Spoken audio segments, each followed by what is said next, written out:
السلام علیکم ورحمۃ اللہ وبرکاتہ۔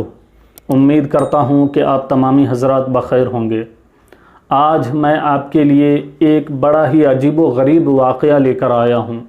واقعہ یوں ہے کہ ابراہیم نامی ایک بزرگ فرماتے ہیں کہ میں حضرت عبداللہ ابن مسعود رضی اللہ تعالیٰ عنہ کے دوستوں کے ساتھ حج پر نکلا، اور جب ہم حج پر نکلے تو ہم نے راستے میں ایک سفید سانپ دیکھا، اور اس سانپ کے جسم سے مشک و عنبر کی خوشبو آتی تھی۔ سبحان اللہ۔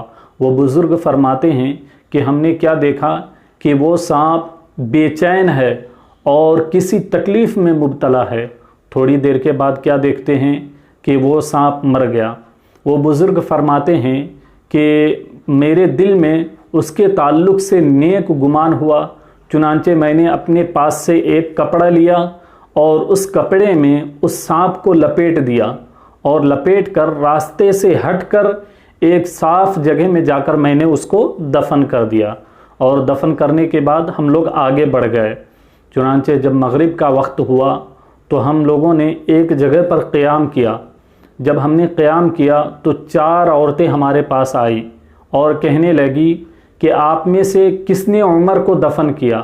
یہ سن کر ہمیں بڑا تعجب ہوا۔ ہم نے کہا ہم نے کسی عمر کو دفن نہیں کیا، عمر کون ہے، ہم تو جانتے بھی نہیں۔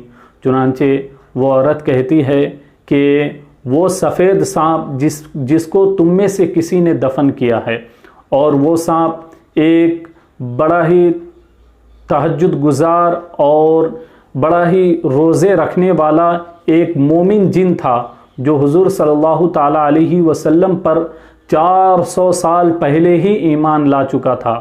اس نے 400 سال پہلے ہی آقا صلی اللہ تعالیٰ علیہ وسلم کے بارے میں سن رکھا تھا، اور آقا صلی اللہ تعالیٰ علیہ وسلم پر ایمان لے آیا تھا۔